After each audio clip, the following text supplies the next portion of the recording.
வாழ்க வளமுடன். ஓம் நமச்சிவாய. அனைத்து தமிழ் உள்ளங்களுக்கும் வணக்கம். நிகழும் மங்களகரமான குரோதி ஆண்டு சித்திரை மாதம் 18ஆம் நாள் புதன்கிழமை அன்று சித்தயோகம் கூடிய நன்னாளில் இந்த மகத்தான மே மாதம் பிறக்கின்றது.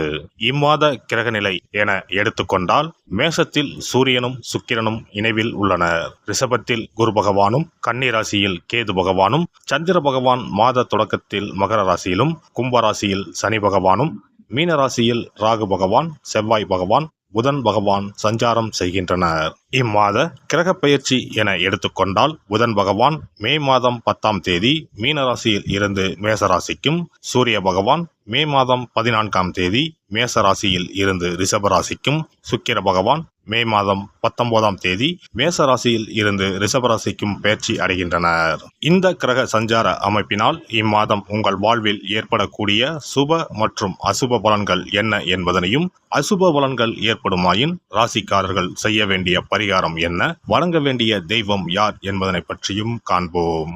சித்திரை மாதத்தின் பிற்பகுதியும் வைகாசி மாதத்தின் முற்பகுதியும் இணைந்ததுதான் இந்த மகத்தான மே மாதம். உழைப்பின் அடையாளமாக விளங்கும் இம்மாதத்தின் முதல் தேதியிலேயே குரு பகவான் பெயர்ச்சி அமைவது மிக சிறப்பான அம்சமாகும். பிறக்கப் போகும் இம்மாதத்தில் உங்கள் வாழ்வில் வளமும் நலமும் செல்வ செழிப்பும் பெற்று வாழ்வில் உயரிய நிலையை அடைய எல்லாம் வல்ல எம்பெருமானை வேண்டி விரும்பி கேட்டுக்கொள்கிறேன். திட்டமிட்டு எண்ணியதை நிறைவேற்றிக் கொள்ளும் மிதுனராசி அன்பர்களே, குடும்ப உறுப்பினர்களின் எண்ணங்களை புரிந்து கொள்வீர்கள். பணப்புழக்கம் அதிகரிக்கும். சிலருக்கு விலை உயர்ந்த பொருட்கள் சேரும்.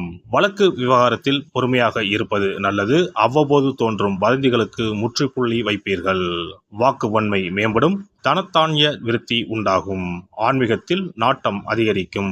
தர்ம காரியங்களில் ஈடுபடுவீர்கள். புது நம்பிக்கையுடன் எதிலும் செயல்படுவீர்கள். வீட்டின் தேவைகளை நிறைவேற்றி வைப்பீர்கள். குடும்பத்தில் பாக பிரிவினைகள் மூலம் எதிர்பார்த்த பங்குகள் கிடைக்கும். புது வீடு மற்றும் மனை வாங்கும் சூழல் உண்டாகும். இனம் புரியாத சில சிந்தனைகளால் மன அழுத்தங்களுக்கு அவ்வப்போது ஆளாகுவீர்கள். சகோதர சகோதரிகளிடம் விட்டு கொடுத்து நடந்து கொள்ளுங்கள். திருமணமான தம்பதிகளுக்கு மகிழ்ச்சியான செய்திகள் கிடைக்கும். பயணத்தின் போது விழிப்புடன் இருக்கவும். பொழுதுபோக்கு உபகரணங்களை வாங்கி மகிழ்வீர்கள். விடா முயற்சியால் நினைத்த சில பணிகளை முடிப்பீர்கள். பணிபுரிவோருக்கு இம்மாதத்தில் உயர்வு மற்றும் வருமான மேன்மை ஏற்படும். அதிகாரிகளிடம் அனுசரித்து செல்லவும். முயற்சிக்கு ஏற்ப விரும்பிய பணி மற்றும் இடமாற்றம் கிடைக்க வாய்ப்புண்டு. நிர்வாக பணிகளில் சூழ்நிலை அறிந்து முடிவுகளை எடுக்கவும். முக்கிய பொறுப்பை பிறரிடம் ஒப்படைக்க வேண்டாம். வெளியூர் வேலை வாய்ப்புகளில் சிந்தித்து செயல்படவும். அறுவை சிகிச்சை துறைகளில் முன்னேற்றம் ஏற்படும். நீதித்துறையில் இருப்பவர்களுக்கு மாற்றம் ஏற்படும். அரசு பணியாளர்கள் சற்று விழிப்புடன் செயல்பட வேண்டும். வியாபாரிகளுக்கு பணிகளில் அலைச்சல் உண்டாகும். புதிய வாடிக்கையாளர்களின் ஒத்துழைப்பு கிடைக்கும். பங்குதாரர்களின் ஆலோசனைகளில் சிந்தித்து செயல்படவும். கொடுக்கல் வாங்கலில் இருந்த நெருக்கடிகள் குறையும். விவசாயிகள் போதிய மகசூலை பெறுவர். தேவைக்கேற்ப வருமானம் இருந்தாலும் செலவுகளை கட்டுக்குள் வைப்பது நெருக்கடிகளை தவிர்க்கும். அதிகாரத்தில் உள்ள நபர்களின் அறிமுகம் உண்டாகும். கால்நடை வளர்ப்பில் ஓரளவு ஆதாயம் கிடைக்கும். கலைஞர்களை பொறுத்தவரை விடா முயற்சியால் புதிய ஒப்பந்தங்களை பெறுவீர்கள். மனதளவில் ஒருவிதமான சோர்வுகள் உண்டாகும். சந்தேக பார்வையை தாண்டி செயல்படுவது நல்லது. புதிய அணுகுமுறைகளை செயல்படுத்தி வெற்றி அடைவீர்கள். சக கலைஞர்களின் உதவி கிடைக்கும். எதிர்பாலின மக்கள் விஷயத்தில் தலையிடாமல் இருக்கவும். அரசியல்வாதிகளுக்கு மக்கள் மத்தியில் நற்பெயர் கிடைக்கும். இலக்குகள் அறிந்து முயற்சிகளை மேற்கொள்வது நல்லது. ஆவேசமான பேச்சுக்களை தவிர்க்கவும். தொண்டர்களின் ஆதரவுகளால் மறைமுகமான ஆதாயம் அடைவீர்கள். பதவிக்கான சில விரயத்தால் சேமிப்புகள் குறையும். மறைமுகமான வருமானம் மேம்படும். மாணவர்களை பொறுத்தவரை படிப்பில் கூடுதல் கவனம் தேவை. நீர்வள மேன்மையில் தனிப்பட்ட ஈர்ப்புகள் உண்டாகும். மின்னியல் துறைகளில் சாதகமான வாய்ப்புகள் கிடைக்கும். போட்டிகளில் பங்கேற்று வெற்றி பெறுவீர்கள். மறைமுகமான திறமைகளை வெளிப்படுத்துவீர்கள். பெண்கள் இம்மாதம் முழுவதும் மகிழ்ச்சியுடன் காணப்படுவீர்கள். குடும்பத்தில் மதிப்பு உயரும். செயல்பாடுகளில் அனுபவம் வெளிப்படும். சிறு மற்றும் குறு தொழிலில் சாதகமான சூழல் ஏற்படும். மற்றவர்கள் உங்கள் மீது கூறும் அவச்சொற்களை பெரிதுபடுத்தாமல் இருக்கவும். மனதளவில் தன்னம்பிக்கையுடன் இருக்கவும். தாய்வழி உறவினரால் சிறு குழப்பங்கள் உண்டாகும்.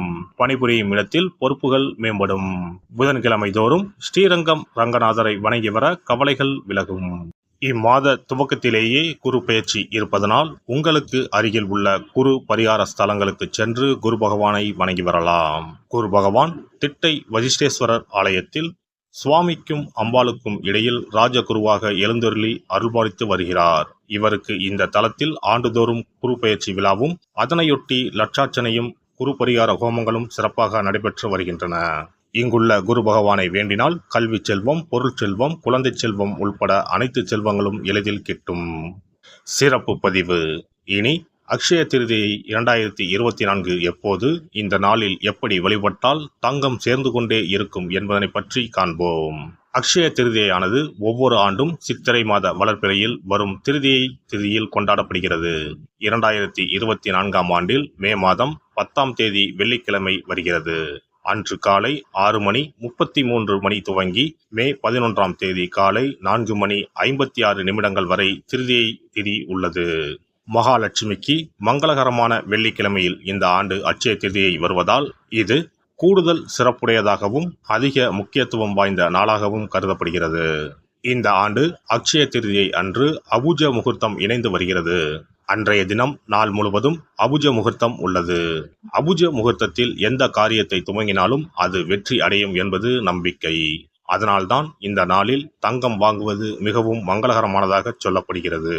தங்கம் வாங்க முடியாதவர்கள் அந்த நாளில் மங்களகரமான பொருட்களை வீட்டிற்கு வாங்கினாலும் உயர்வான பலன் ஏற்படும் என்பது நம்பிக்கை.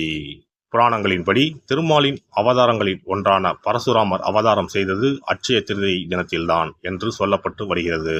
அதனால்தான் இந்த நாளில் பெருமாளை வழிபடுவது உயர்ந்த பலனை தரும் என சொல்லப்படுகிறது. அக்ஷய திருதியை அன்று அதிகாலையில் எழுந்து குளித்துவிட்டு சுத்தமான ஆடைகளை உடுத்த வேண்டும். பிறகு கோவிலுக்கு சென்றோ அல்லது வீட்டின் பூஜை அறையிலோ விளக்கேற்றி வழிபட வேண்டும். பிறகு மகாலட்சுமி தாயாரையும் பெருமாளையும் வழிபட வேண்டும். அவர்களுக்குரிய மந்திரங்களை சொல்லி பூஜை செய்ய வேண்டும். அன்றைய தினம் மகாலட்சுமிக்கு நைவேத்தியமாக பால் பாயாசம் செய்து படைப்பது மிகவும் விசேஷமானதாகும். அவ்வாறு செய்ய முடியாதவர்கள் எளிமையாக பால் மட்டும் காய்ச்சி வைத்தும் வழிபடலாம். அக்ஷய திருதியை என்பது வசந்த கால விழாவாக கொண்டாடப்படுவதாகும். பெரும்பாலும் இது சித்திரை மாதம் வளர்பிறையின் 3ஆம் நாளில் கொண்டாடப்படும். இது பரசுராம ஜெயதி என்றும் கொண்டாடப்படுகிறது. சமஸ்கிருதத்தில் அக்ஷயா என்றால் எல்லையற்ற அல்லது நிலையான என்பதை குறிக்கிறது. எல்லை இல்லாத அதிர்ஷ்டம், செல்வ செழிப்பு ஆகியவற்றை தரக்கூடிய நாள் என்பது இதற்கு அர்த்தமாகும். புதிய தொழில் துவங்குவது, புதிய வேலையில் சேர்வது, புது வீடு குடிபோவது போன்றவை இந்த நாளில் செய்வது சிறப்பானதாகும்.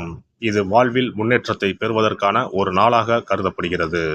பெருமாளின் 6வது அவதாரமாக பரசுராமரின் அவதார தினமும் இதே நாளில் கொண்டாடப்படுகிறது. பல மங்கள நிகழ்வுகள் நடைபெற்ற நாள் என்பதால் இந்த நாளில் தங்களின் வாழ்வில் மங்களங்கள் நிறைய வேண்டும் என மக்கள் தங்கம், வெள்ளி வாங்குவதற்கான நாளாக இந்த நாளை கருதுகிறார்கள். திருதியை திதியில் என்ன செய்தாலும் அது பெருகிக் கொண்டே போகும் என்பது ஐதீகம்.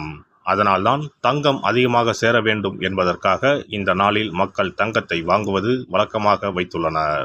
அதோடு தங்கம் மகாலட்சுமியின் அம்சமாக கருதப்படுகிறது. எல்லாம் வல்ல இறையருளால் நீங்களும் உங்கள் அன்பு குடும்பமும் உடல் நலம், நீலாயுள், நிறை செல்வம், உயர் புகழ், மெய்ஞானம் ஓங்கி வாழ்க வளமுடன். இந்த வீடியோ பதிவு உங்களுக்கு பிடித்திருந்தால் லைக் பண்ணுங்க, கமெண்ட் பண்ணுங்க, ஷேர் பண்ணுங்க. மறக்காம சப்ஸ்கிரைப் பண்ணுங்க. பக்கத்துல இருக்கிற பெல் பட்டனை கிளிக் பண்ணுங்க. நன்றி, வணக்கம். ஓம் நமச்சிவாய. சிவாய நம.